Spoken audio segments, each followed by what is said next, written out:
When you strip away the noise and the bright lights, it's just the game you loved as a kid. Wilson just unveiled its newest commercial for Caitlin Clark's signature basketball collection. And let's just say, it's a cinematic masterpiece. If Caitlin Clark on the court is poetry in motion, this ad is her visual mixtape. Fans aren't just impressed, they're electrified. In under a minute, Wilson managed to bottle up the Caitlin Clark phenomenon. Her impact, her story, her connection to fans, and exactly why she's the undisputed face of women's basketball. I don't think you could have a more perfect, a more perfect promotion campaign for anyone as what Wilson are just doing for Caitlin Clark. It's been legitimately perfect. But the magic isn't just in the marketing. The balls themselves are mini miracles of storytelling. Every inch of the design screams Caitlin Clark, with a level of care and customization that shows Wilson wasn't just creating a product, they were building a legacy. I'll get into all the jaw-dropping details soon, but here's the headline. Caitlin Clark just became only the second basketball player ever to receive a full Wilson signature line. The first, a guy named Michael Jeffrey Jordan. No pressure. Caitlin Clark just did something that no athlete has done since Michael Jordan. And that's where the conversation takes a sharp turn. Because when fans saw this drop, they all had the same thought. How on earth does Caitlin Clark, literally the most talked about, Googled, followed, and watched female athlete in the world, not have a signature shoe yet? It's baffling. It's bonkers. It's Nike-level baffling. If you think Nike is messing up, then comment fumbling the bag down below.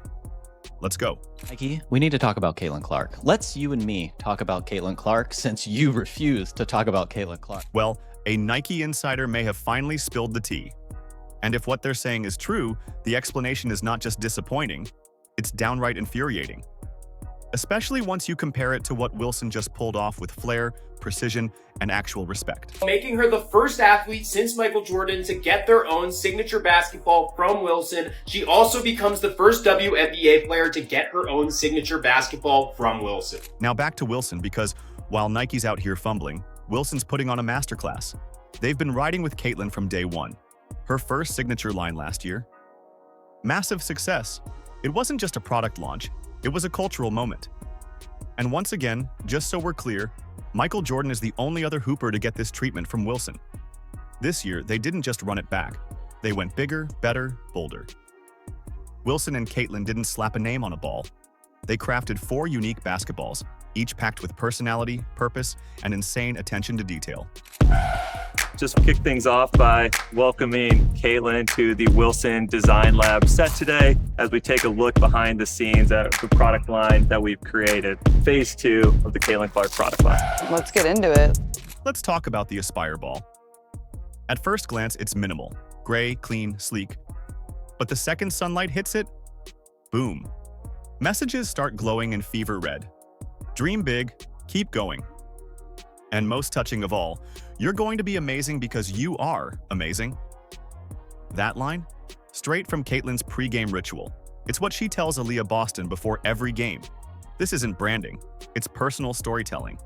So we'll go through the Aspire. So this is using a reasonably newer technology of ours, the UV technology. So the pattern that it actually reveals is different positive affirmations for the athletes who are actually taking it outside to play with it. It's all about the details. Wow, that's awesome. Next up, the Envision ball. This one's built for outdoor play, decorated with what looks like a trippy maze design, until you look closely. Then you realize it subtly spells out "Dream Big" over and over. It's like motivational graffiti, but on a basketball. Now let's talk about the Oasis ball. This one's dipped in Caitlin's favorite shade, light blue. But it's not just a color choice. One of the panels features a bird's eye view of a golf course, nodding to Caitlin's love for golfing. It's a slick way to connect her off-court passion with her on-court presence. Okay, so we got Oasis. I will say, this is my favorite from just seeing it at first glance. The pattern is a bit of an abstract illustration of what water looks like. And then also you're seeing the fairway, the greens, that's also kind of interspersed in the pattern too. It's amazing. It's hard to pick a favorite ball, but this is gonna be up there with that. Yeah. And finally, the crown jewel, the Embrace ball. It's regulation-ready, EVO NXT quality, built for real gameplay. League rules meant they had to keep the flashiness in check, but Wilson still worked their magic. Around the air hole and tucked inside the Wilson logo is a soft sunburst pattern in, you guessed it, Caitlin's signature light blue. But wait, there's more. That design? It's a decibel meter made from real crowd noise recorded at a Fever game. Literal fan energy embedded into the ball. That's innovation. All right, so we're gonna cover this one next. We're running some data during one of your Fever home games. It would kind of track noise and sound whenever like you would make a play. How do we take that theme and put it into a design? Well, it was a little bit of a scientific Nah, this is cool. People need to listen to this. This is a high quality basketball. This is what the real hoopers use in the gym. This one. Can't pick a favorite, they're all amazing.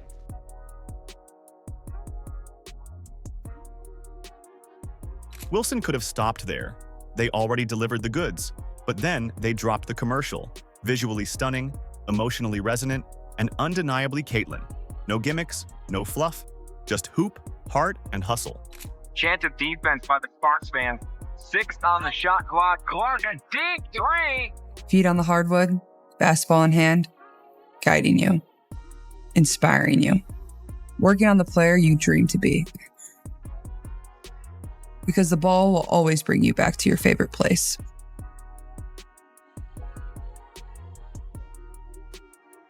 Calm, focused, and confident. To the place all roads lead, the game of basketball.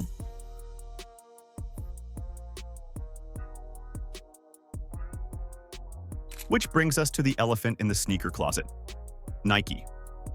How is it that Wilson is setting the standard for signature athlete gear while Nike, the self-proclaimed king of basketball culture, is still dragging its feet? Word from a Nike insider suggests delays tied to internal hesitation, red tape, and a bit of the old-school corporate doubt. Apparently, they didn't expect Caitlin to blow up this big, this fast. That's a problem. Because with Caitlin Clark, you don't wait to believe.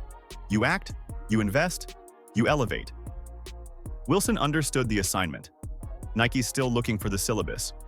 What Wilson got right, and Nike keeps missing, is that Caitlin Clark's appeal isn't complicated.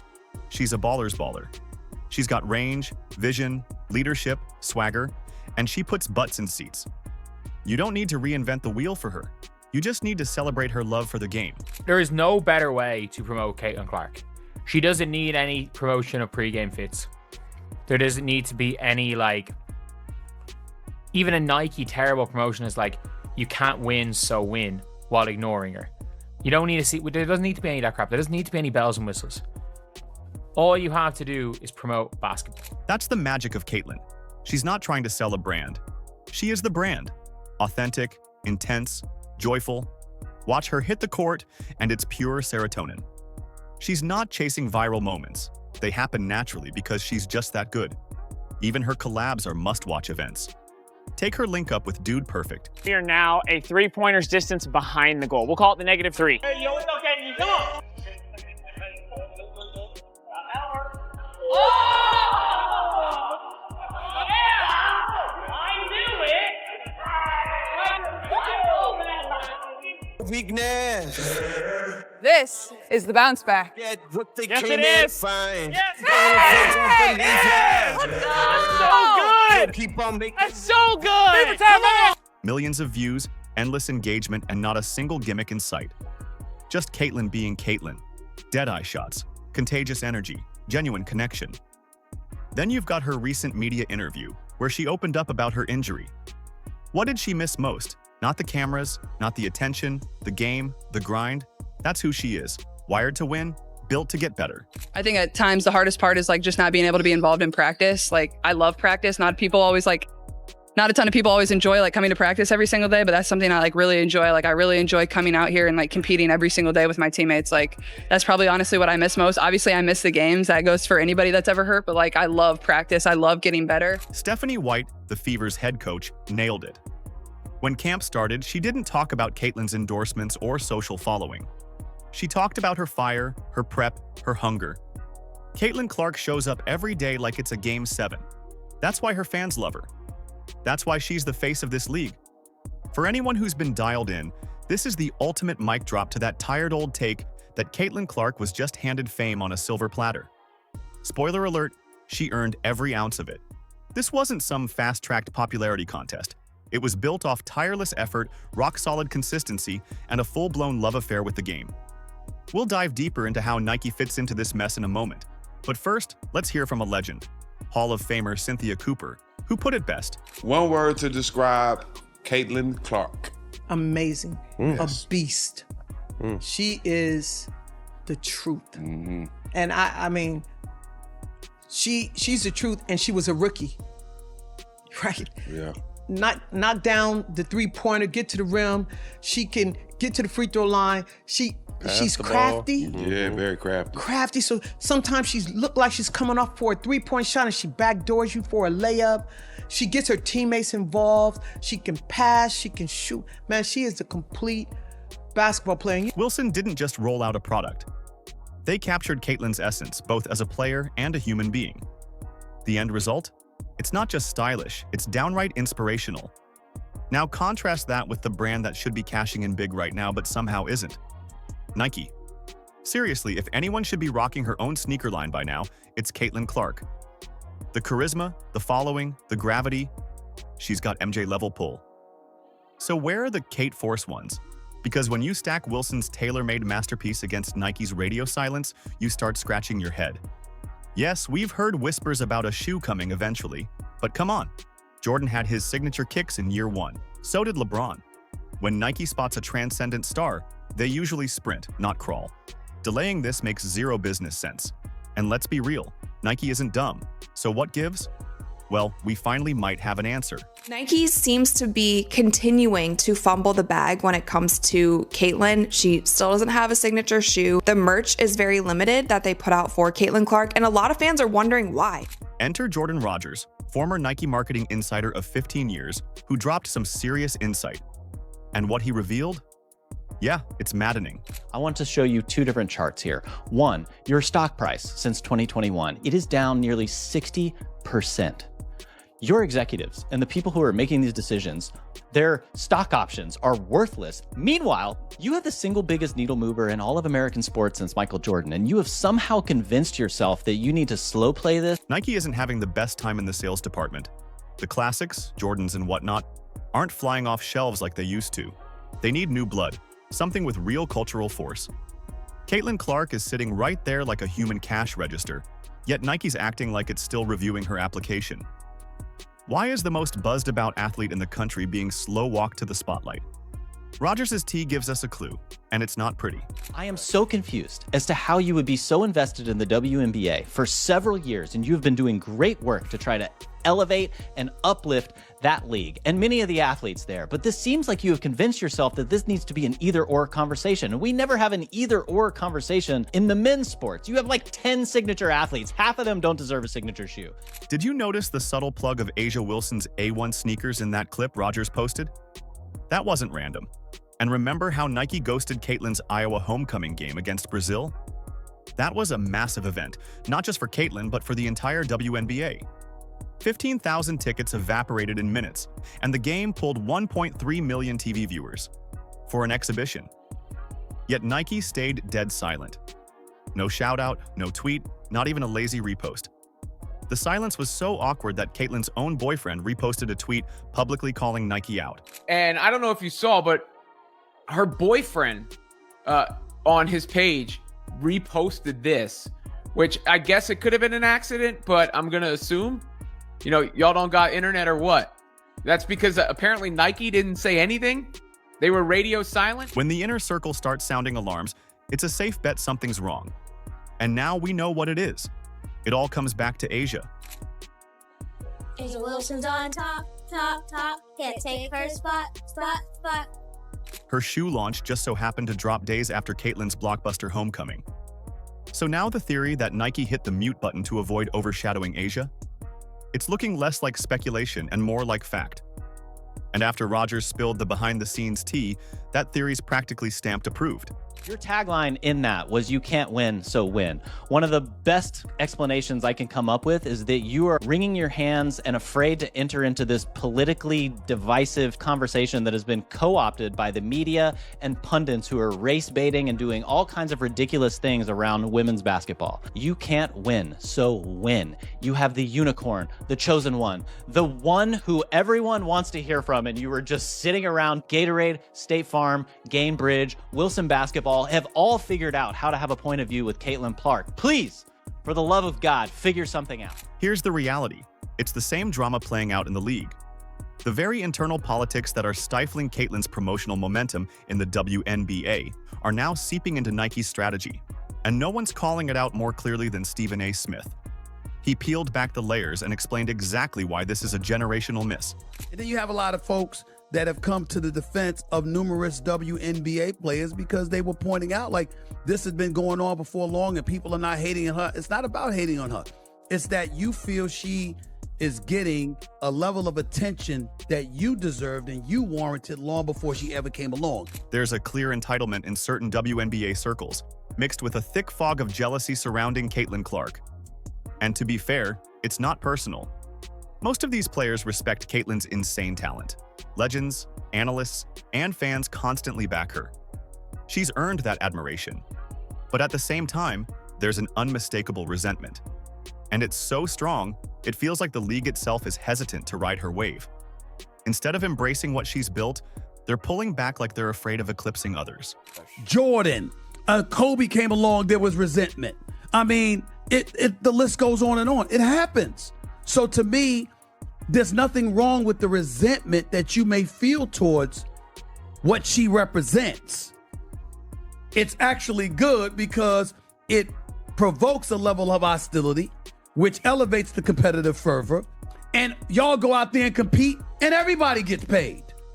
But unfortunately, you almost feel like you have some folks within the WNBA that wishes that would rather not be in a very fruitful position because of their resentment towards her. And they won't admit it, but I've been talking about it for months. And guess what? Nike is doing the same thing. They're holding a marketing goldmine, but playing it cautiously, almost like they're waiting for everyone else to go first. And that hesitation, it might be why we won't see Caitlin's shoe until 2026. They're trying to give Asia's line space, a window to breathe, to make sales before the Caitlin tidal wave inevitably hits. Because once Caitlin's kicks drop, it's game over. Her shoe won't just top WNBA charts, it'll rival the biggest basketball shoes globally. And it won't just be hardcore fans lining up. It'll be the general public, the sports dads, the little girls in driveways, the sneakerheads. So yeah, it smells a lot like ego, and politics are steering the ship, and into the wrong direction. She could be $1 billion athlete. Like, when I see these numbers, I'm like, oh, this is Tiger in the Tour. This isn't even Jordan. This is totally different. And make no mistake, this cautious strategy might be costing everyone. Because every time Caitlin lights up the sports world, it elevates the WNBA. Everyone wins. Teams, sponsors, teammates, everybody benefits. Slowing that train for the sake of appearances does more harm than good. It's been projected that Caitlin Clark could be worth $1 billion to the WNBA in 2025. $1 billion. And we've seen what happens when she's not playing. Ticket prices plummet. Viewership tanks. Remember that game against the Sky? Fever tickets were going for $3. That's a matinee movie ticket, not a professional sporting event. That's the Caitlin effect. Or more accurately, the lack of it. People want to buy Caitlin Clark things, and they especially want to buy Caitlin Clark Nike things. Why is Nike continuing to wait so long into her WNBA career when you could have put something out last year and it would have sold out? It doesn't make much sense. And the sad part? The Wilson campaign proves what could be. The precision, the storytelling, the pure basketball joy. It's everything fans want. No messy politics, no strange silence, just respect and celebration. But instead of leveraging that energy now, in a CBA year no less, the WNBA and Nike are stuck on pause. Meanwhile, their so-called breakout star, Angel Reese, is trending, but not for breaking ankles or buzzer beaters. Nope. She's becoming a meme factory thanks to missed layups and embarrassing clips. Angel Reese, part 38, let's get it! Life throws her lemons, she makes bricks. Bang! PSA to anyone watching, she is right-handed. Right-handed, by the way. She missed the rim by 3 feet, man. Bang! I gotta say, this is my favorite summer sitcom. Pecan? Butter pecan? Bang! Here's a stat. She's been blocked 20 times, and she's only made 21 hoops. What? Bang! And let's be clear, this isn't about tearing Angel down, but it is about calling out a mismatch in strategy. Because while Caitlin is benched with an injury, she's still more relevant, more viral, and more influential than the players on the court. So when you elevate a player to rival Caitlin, and all the internet sees are bricks and blocked shots, something's not clicking. Those viral clips don't highlight dominance. They spotlight missed fundamentals. And meanwhile, Angel already has a shoe with Reebok. Another diabolical stat. She's 19 of 59 from less than 5 feet away. How about that, man? Bang! She should work at housekeeping for hotels because she could turn it over quickly. Lost by 27, scored only 4 points against the Indiana Fever. I mentioned no Caitlin Clark, no problem, give and go. Like a given no shot of working. Bang! You prefer car or plane? Car or plane for what? For how you want to travel! That's too many steps and you can't do that. Bang! So here we are, Nike twiddling its thumbs while Wilson flexes creative genius, and the league choosing pride over progress. What's happening is simple. A once-in-a-generation star is stuck in marketing limbo while everyone tiptoes around optics. At some point, the league and its sponsors need to stop overthinking and just lean into what works. This isn't a zero-sum game. Caitlin's rise doesn't dim others. It lifts the entire league. So why fight the tide? It's time for both the WNBA and Nike to stop worrying about who's getting more airtime and start asking the real question. How do we keep this momentum going? Because if they don't wake up soon, they're not just leaving money on the table, they're leaving the door wide open for someone else to do it better. Wilson didn't hesitate. They saw the moment, believed in the star, and delivered. Meanwhile, Nike, the brand known for betting big, is stuck second-guessing. It's time to fix that. It's time to stop playing politics and start playing to win. If you think Nike is messing up, then comment "fumbling the bag" down below. Like, subscribe, and turn on all notifications so you never miss out. Click the video on the screen, and we will see you in the next one.